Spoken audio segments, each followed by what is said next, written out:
ओम शांति। अमृतवेला audio book series के अंदर आज हम काफ़ी टाइम के बाद फिर से इस सीरीज़ को शुरू करने जा रहे हैं। बीच में एक बार ये रुक गई थी। पहले हम 7 चैप्टर कवर कर चुके हैं। आज हम 8वें चैप्टर से स्टार्ट करते हैं, जिसका नाम है अमृतवेले की समस्याएं और निवारण। इसमें पहला पॉइंट है अशरीरीपन का व पावरफुल स्टेज का अनुभव न होना। इसमें पहला पॉइंट है बुद्धि की स्थूलता को मिटाओ, रूहानी ड्रिल करो। इसमें भी पहला पॉइंट है आज अमृत वेले बाप दादा बच्चों की ड्रिल देख रहे थे। ड्रिल करने के लिए समय की सीटी पर पहुंचने वाले नंबरवार पहुंच रहे थे। पहुंचने वाले काफ़ी थे, लेकिन 3 प्रकार के बच्चे देखे। एक थे समय बिताने वाले, दूसरे थे संयम निभाने वाले, तीसरे थे स्नेह निभाने वाले। हर एक का पोज अपना अपना था।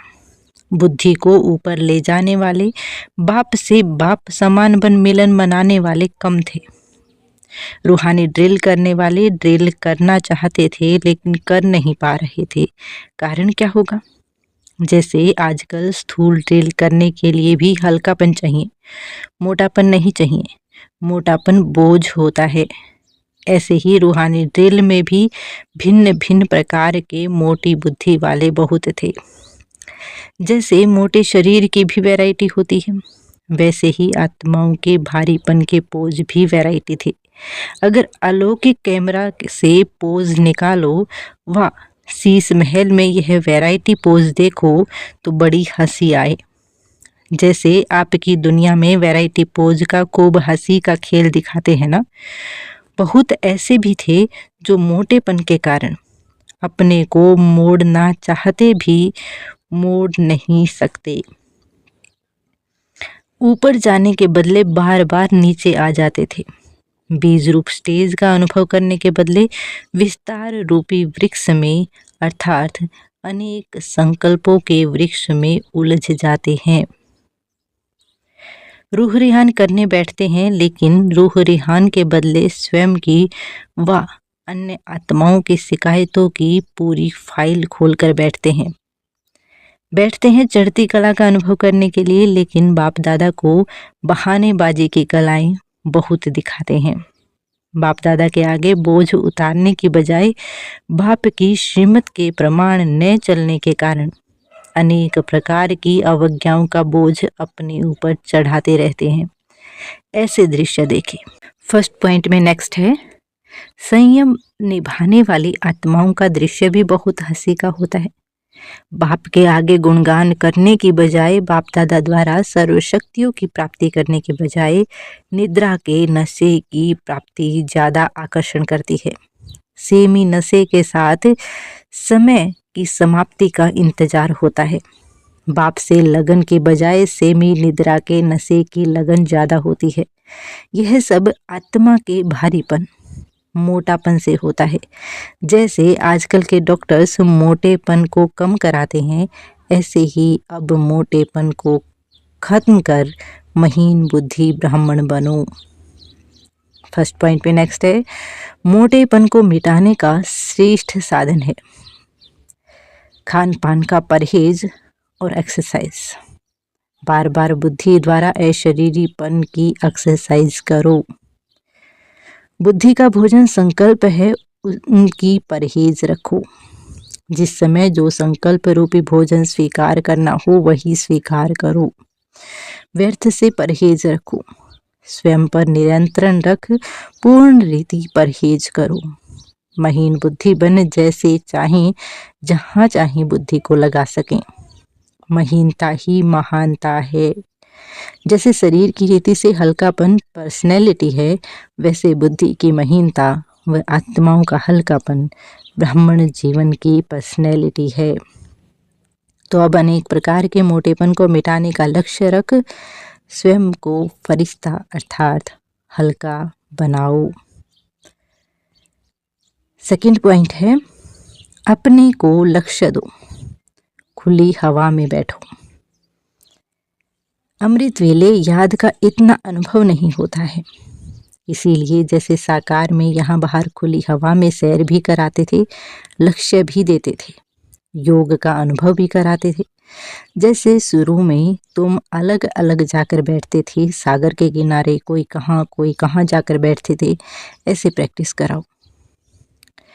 थर्ड पॉइंट है इसका, सूक्ष्म पापों को पहचान, उनको खत्म करो। आजकल मेजोरिटी महारथी कहलाने वाले भी अमृत वेले की रूह रिहान में कंप्लेंट करते व प्रश्न पूछते हैं कि पावरफुल स्टेज जो होनी चाहिए वह क्यों नहीं होती, थोड़ा समय वह स्टेज क्यों नहीं रहती। इसका कारण यह सूक्ष्म पाप हैं जो बाप समान बनने नहीं देते हैं। जैसे 5 विकारों के वश किए हुए कर्म विकर्म या पाप कहे जाते हैं, यह है पापों का मोटा रूप। ऐसे ही महीन पुरुषार्थ अर्थात महारथी के सामने 5 तत्व अपनी तरफ भिन्न भिन्न रूप से आकर्षित कर महीन पाप बनाने के निमित्त बनते हैं। 5 विकारों को समझना और उनको जीतना सहज है, लेकिन 5 तत्वों के आकर्षण से परे रहना यह महारथियों के लिए विशेष पुरुषार्थ है। जब इन 10 को जानकर इन्हों पर विजय प्राप्त करेंगे तब ही सच्चा दशहरा होगा। विजयदशमी इस स्थिति का ही यादगार है। 8वें चैप्टर में दूसरा पॉइंट है। अभी तक हमने फर्स्ट पॉइंट के 3 पॉइंट देखे। दूसरा पॉइंट है निद्रा तथा सुस्ती की समस्याएं। दूसरे पॉइंट में पहला है अपनी अवस्था को चेक करो। इसमें भी पहला पॉइंट है अमृत वेला सदा शक्तिशाली है। अमृत वेला शक्तिशाली है तो सारा दिन शक्तिशाली रहेगा। अमृत वेला कमज़ोर है तो सारा दिन कमज़ोर। अमृत वेले नियम प्रमाण तो नहीं बैठते हो, यह वरदानों का समय है, तो अमृत वेले का महत्व सदा याद रहता है। उस समय नींद तो नहीं करते हो, झुटके तो नहीं खाते हो ना। कभी कभी कोई नींद की अवस्था को भी शांति की अवस्था समझते हैं। उन्हों से पूछते हैं कैसे बैठे थे, तो कहते हैं बहुत शांति में। तो ऐसी चेकिंग करो, कभी शक्तिशाली स्टेज के बीच माया तो नहीं आती है। जो शक्तिशाली है उसके आगे माया कमज़ोर हो जाती है। तो चेक करो, क्या मैं अमृत वेले के महत्व को जानता हूँ। नेक्स्ट है अगर ब्राह्मण जीवन की बनी हुई दिनचर्या प्रमाण कोई भी कर्म यथार्थ व निरंतर नहीं करते तो उसके अंतर के कारण पूजा में भी अंतर पड़ेगा। मानो कोई अमृत वेले उठने की दिनचर्या में विधि पूर्वक नहीं चलते तो पूजा में भी उनके पुजारी भी उस विधि में नीचे ऊपर करते। अर्थात पुजारी भी समय पर उठकर पूजा नहीं करेगा, जब आया तब कर लेगा। तथा अमृत वेले जागृत स्थिति में अनुभव नहीं करते, मजबूरी से वह कभी सुस्ती कभी चुस्ती के रूप में बैठते, तो पुजारी भी मजबूरी से या सुस्ती से पूजा करेंगे, विधि पूर्वक पूजा नहीं करेंगे। ऐसे हर दिनचर्या के कर्म का प्रभाव पूजनीय बनने में पड़ता है। विधि पूर्वक न चलना, कोई भी दिनचर्या में ऊपर नीचे होना, यह भी अपवित्रता के अंश में गिनती होता है। नेक्स्ट है आप हो जहान के सितारे व जहान के नूर। आप सबके ऊपर सबकी नज़र है, सबको इंतजार है। किस बात का?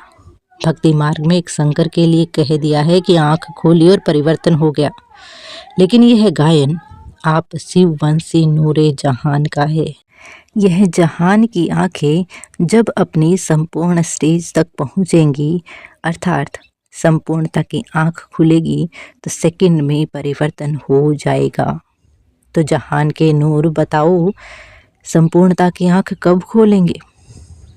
आंख खोली तो अब भी है, लेकिन अभी बीच बीच में माया की धूल पड़ जाती है, तो आंखें हिलती रहती हैं। जैसे स्थूल आंखों में भी धूल पड़ जाती है, तो आंख का क्या हाल होता है? एकाग्र रीति से दृष्टि नहीं दे सकेंगे, सारा विश्व आप जहान की आंखों की एक सेकंड की दृष्टि लेने के लिए इंतजार में है कि कब हमारे इष्ट देव व देवियों की हमारे ऊपर दृष्टि पड़ेगी, जो हम नज़र से निहाल हो जाएंगे। ऐसे नज़र से निहाल करने वाले अगर स्वयं अपनी आंख मलते रहेंगे तो नज़र से निहाल कैसे करेंगे? नज़र से निहाल होने वालों की लंबी क्यों है। इसीलिए सदा संपूर्णता की आंख खुली रहे। बाप दादा जहान के नूरों का वंडरफुल दृश्य देखते हैं। जहान के नूर भी अपने नैनों को एकाग्र नहीं रख सकते। कोई निहाल करते करते हल्के से झुटके भी खा लेते हैं। अब झुटके खाने वाले नज़र से निहाल कैसे करेंगे? संकल्पों का घुटका ही झुटका है। आपके भक्त आपको देख रहे हैं, दर्शनीय मूर्त झुटके खा रहे हैं, तो भक्तों का क्या हाल होगा? इसीलिए आंखों का मलना और झुटका खाना बंद करना पड़े, तब दर्शनीय मूर्त बन सकते हो। ई पॉइंट है, अमृत वेले जहान के नूर को बाप दादा देखते हैं कि जहान के नूर हिल रहे हैं या एकाग्र हैं। अनेक प्रकार की रूपरेखाएं देखते हैं, वह तो आप सब जानते हो ना, वर्णन भी क्या करें, बीती सो बीती। अब से अपने महत्व को जान, कर्तव्य को जान, सदा जागती ज्योति बन कर रहो। सेकंड में स्वपरिवर्तन से विश्व परिवर्तन कर सकते हो। इसकी प्रैक्टिस करो। अभी अभी कर्म योगी, अभी अभी कर्मातीत स्टेज। जैसे पुरानी दुनिया का दृष्टांत देते हैं, आपकी रचना कछुआ सेकंड में भी सब अंग समेट लेता है। समेटने की शक्ति रचना में भी है। आप मास्टर रचता समेटने की शक्ति के आधार से सेकंड में सर्व संकल्पों को समाकर एक संकल्प में स्थित हो सकते हो। अच्छा, ओम शांति। इससे आगे का नेक्स्ट पार्ट में कवर करते हैं। ओम शांति।